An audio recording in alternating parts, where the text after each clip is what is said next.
السادس للقرآن الكريم، ذكر ومذاكرة.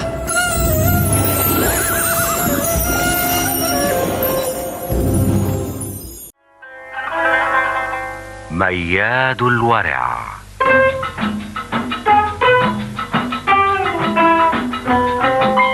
تمثيلية الغنائية المسلسلة، إعداد محمد شامل، ألحان هذه الحلقة لرياض البندك. فإني ماض إلى القاضي لأطلعه على حقيقة ما وقع، وأتهمك أنت قبل اتهام غيرك، وسترى عاقبة أمرك. ثم ماذا؟ ثم إن القاضي دعا إليه أبا الرند وقال: إنك مطالب بإعادة بلبل إلى سيدها بعد أن أقررت على نفسك. يا إلهي، وهل سيعود الطير إلى القفص بعد أن أصبح طليقا حرا يا مياد؟ مياد، اسمع نصحي ولنفر نحن الثلاثة في أرض الله الواسعة. وهل هو من المروءة في شيء أن نوقع الرجل الطيب في مأزق حرج يا أبا جرول؟ والله لا أفعلها. ومما تخاف؟ أخاف أن يتخدش وجه المعروف ونصبح في عين أبي الرند لصوصا ليس لنا شرف ولا ذمة. رباه، أمل هذا العذاب من آخر. لا تحسبي أن النصر في النهاية لابن رمان يا بلبلة، ولا تقنطي من رحمة الله. إني أخاف الله رب العالمين. يا ناس، اسمعوا وعوا ما أقول. إن أبا الرند سوف لا يكون في مأزق كما يخيل إليك. دع ميادا وما يرى يا أبا جرول، فقد يكون الحق فيما يقول. هوني عليك، وسترين أن يسرين لا يغلبهما عسر يا بلبلة. والآن هلم بنا. إلى أين؟ ألم تقول البارحة إنك ترغبين في نزهة على شاطئ ذاك النهر الكبير؟ إن من تملأ الأحزان صدره لا يسره شيء. أتعصينني؟ وهل أنا أقدر على فعل كهذا؟ إذن نذهب وأبو جرول معنا إلى ضفة النهر، فقد نرى أو نسمع ما ينسينا بعض ما نحس من ألم. إيه، كما تشاء. يا له من منظر عجيب. الصيادون يسحبون الشباك إلى البر فتخرج الأسماك منها وهي حية تنط وتقفز. مد يدك وأمسك بهذه السمكة يا أبا جرول. أهون علي أن أهجم على أسد من أن أمسك بسمكة زعانفها كأسنان المنشار تأكلني قبل أن أكلها. أنشدوا ليهون عليكم العمل يا أصحاب. أسمعتما؟ الصيادون سينشدون. إنه لشيء طريف أن نسمع الآن إنشادا من أفواه هؤلاء الصيادين. فلنجلس هنا إذا شئت. لم يكن ذلك إنشادا بل دعاء مجابا يا بلبلة. يا مجيب الدعوات، أجب دعواتهم ودعواتي. يا للزمن العجيب، اليوم مسرة وغدا مضرة. اترك التشاؤم جانبا وخذ الحياة على علاتها ما دمت لا تملك لنفسك ضرا ولا نفعا يا صاحبي. إيه، كل شيء محبب عندي إلا أن ألقى في غد وجه ابن رمان. مياد، يا مياد، ما بك تصيح هكذا كأنك آت لتخبر عن كارثة؟ وكيف لا تكون كارثة وابن رمان انقض على بلبلة وحملها بمنقاره ثم طار؟ من أخبرك الخبر؟ أبو الرند، وإنه لامك 1000 مرة لأنك عدت بها مندفعا بشهامتك وفضل مروءاتك. وإلى أين كانت وجهته؟ هل عاد بها إلى البصرة أم ماذا؟ قد يكون، أم ماذا؟ ما معنى ذلك؟ معناه أنني لا أدري ولا المنجم يدري. ما بك تأكل أصابعك من الغيظ؟ اذهب حالا إلى أبي الذهب صاحب الخان وادفع له دينارين، وهلم نغادر بغداد الليلة عائدين إلى البصرة. إني أشك بأن يكون ابن رمان قد رحل ببلبل إلى البصرة يا مياد. وهل يعرف أبو الرند؟ وما علينا لو سألناه. حسنا، سأذهب أنا إلى داره ريثما تهيئ أنت ما تحتاج إليه أثناء الطريق. وما يفيد الدمع الآن يا بلبل؟ فكري بإرضاء ابن رمان، وإلا فهو ينوي أن يرحل بك إلى خراسان ليبيعك هناك. هو الذي قال ذلك؟ وقال أكثر من ذلك. وإني لأنصح إليك بأن تظهري له الطاعة وتزعمي له بأن ميادا قد خرج من قلبك إلى الأبد. والآن إلى أين نحن سائرون يا وصيف؟ والله لا أدري، ولم يجرؤ أحد منا أن يسأله نحو أي بلد نحن سائرون. وهذا المكان الذي ننزل فيه الليلة ما اسمه يا ترى؟ أراك الليلة لا تريدين أن تتأسي بشيء يخفف عنك بعض ما تجدين. قصدك أن أغني؟ قد يغني الإنسان من شدة ما ينتابه من كروب يا بلبلة. إذن تريدني أن أغني من كربي؟ الغناء في عرفي خدر، إن هو لم يذهب بالآلام فقد يعمل على تسكينها حينا من الزمان. وماذا أغني وماذا أختار؟ فليس كل الشعر سواء، وما كل شعر قد يصلح للغناء. انطلقي على سجيتك ودعي قلبك يختار ما يريحه. هو ذا. الآن أصبحت قادرة على النوم كما صرت قادرا أن أقول لك تصبحين على خير. وصيف، ألم تسمع؟ أجل سمعت، إنها أصداء سنابك خيل تقترب من موضعنا. هيا سحب ابن رمانة وبمن معه ليهبوا من نومهم، فربما كان هؤلاء قاصدين بنا شرا. تحرك فقد اقتربوا. أحس أن لساني أصبحت فيه 1000 عقدة ولم أعد قادرا على الصياح. ويحك ما نصنع يا وصيف؟ قد يكونون قطاع طريق وقد أتوا ليغيروا علينا يا بلبلة. الويل لنا إن كانوا حقا صعاليك ينوون غزوانا. هيا طوقوا هذه الناحية واسكبوا كل ما تقع عليه أيديكم. رأيت أنهم لصوص؟ أرسلي صيحة مدوية حتى لا يأخذ النائمين على حين غرة. يا ابن رمانة أيها القوم استيقظوا فقد نزل بكم عدو. من أين كان مصدر هذا الصوت؟ من هنا يا سيدي. اتبعني. تستنجدين بي وأنا لا أستطيع أن أنجد نفسي. انظر إلى هذين الشبحين هناك. من أنتما؟ أجيبا وإلا. أنا بلبلة جارية ابن رمانة، وهذا خادمه وصيف يا سيدي. تقدموا وأمسكوا بهما يا رجال. لا إياكم أن تقتربوا مني. كف عن عنادك، وإذا عرفت كيف أسكتك أمسكوا بها وضعوها فوق راحلة وأتموا نهب ما تبقى. لا دعوني.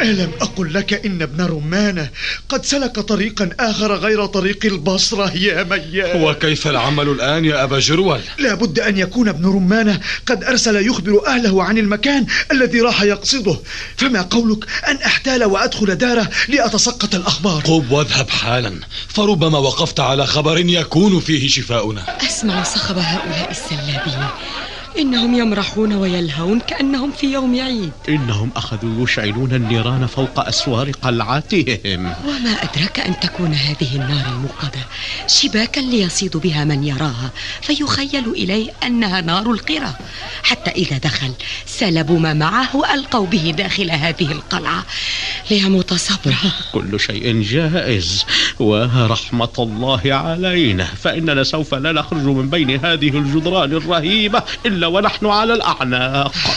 كنت قد شفيت غيظي لو أنهم قدروا على أسر ابن رمان الذي خدعهم ونجا بجلده. ما ذاك؟ ألا تراهم يسمرون حول النار؟ لابد أنهم سيهزجون وينشدون. أسرونا وسلبونا ولا ندري ما يكون مصيرنا غدا معهم. تقول الأمثال يا وصيف، نحن في التفكير والله في التدبير. أين أنت يا ميان؟ هاتي خبرني. والله أصبحت في نظر نفسي كالغراب الذي يدل على المصائب. ما تعني أبا جرول؟ بينما كان ابن رمانة في الطريق إلى المدائن إذا بفريق من قطاع الطرق ينقضون عليهم فتسبى بلبلة ومعها وصيف. الويل ثم الويل لابن رمانة، أقسم بأن ذلك من عمل خداعه. لا ماذا إذن؟ اذهب إلى داره لتجده يرسل الأنة تلو الأنة من كثرة ما عانى من مشقات وخوف. ها قد جاءت المناسبة لنذهب ونعوده، فعسى أن نحظى منه بطائل يا أبا جرول. ها أنا معك يا صديقي.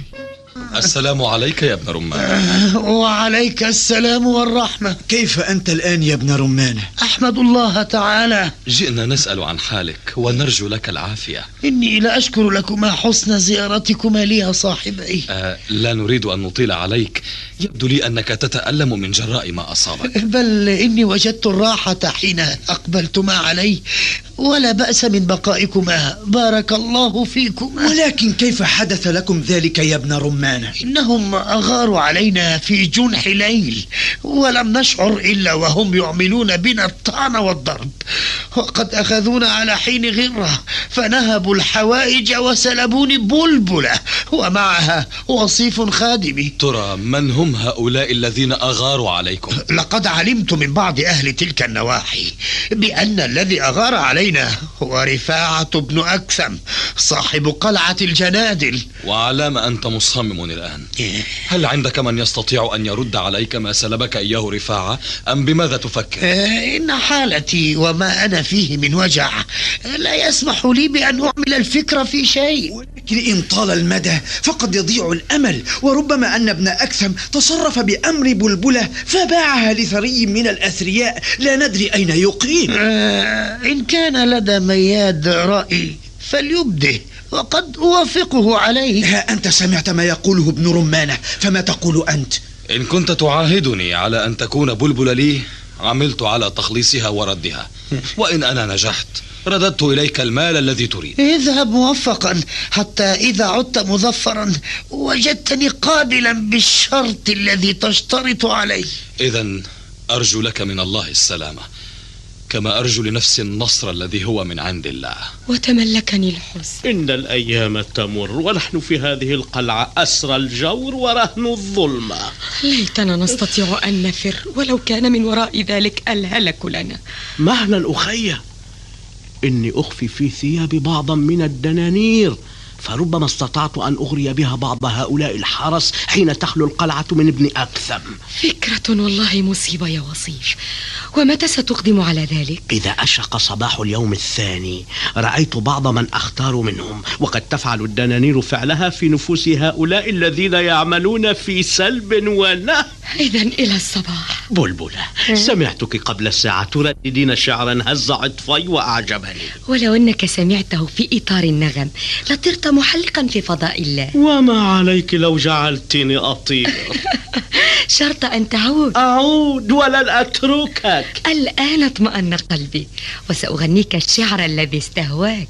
الله الله الله، خيل إلي أن البدر كان ثغره يفتر عن ابتسامة حلوة وهو يصغي في سمائه إلي.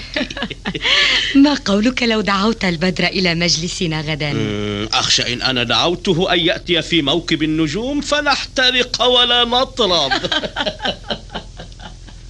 ويحك يا عمرو، إن في صوت هذه الجارية كنزا أو ما هو أثمن من الكنز. ألم يدري بذلك سيدك رفاعة بن أكثم؟ عجل ولنذهب لنخبره بما سمعناه الليلة من طرب عجب. يا أبا علقمة، ما تريد يا سيدي؟ أين نحن الآن من قلعة الجنادل؟ إذا صبرتم على السير بلغتموها مع الفجر، ولكنني أخشى أن يأخذ التعب من رجالي فيصلون القلعة وقد نفذت قواهم فلا يقدرون على المقاومة. إذا فلننزل في هذه البقعة لنستعيد الراحة وتستريح الخيول من وعثاء السفر، ثم نستأنف الرحلة في الهزيع الأخير من الليل. نعم ما يرى أبو جروال أيها السيد. أخبرني يا وصيف، هل وفقت أم لا؟ كدت أوفق. لو أن ابن أكثم سيترك القلعة الليلة ويخرج في جموع رجاله لقطع الدروب كما هي عادته. إيه؟ وهل سيبقى الليلة في القلعة ولا يغادرها؟ هذا ما قاله لي الرجل الذي اتفقت وإياه على أن يمهد لنا طريق الهرب.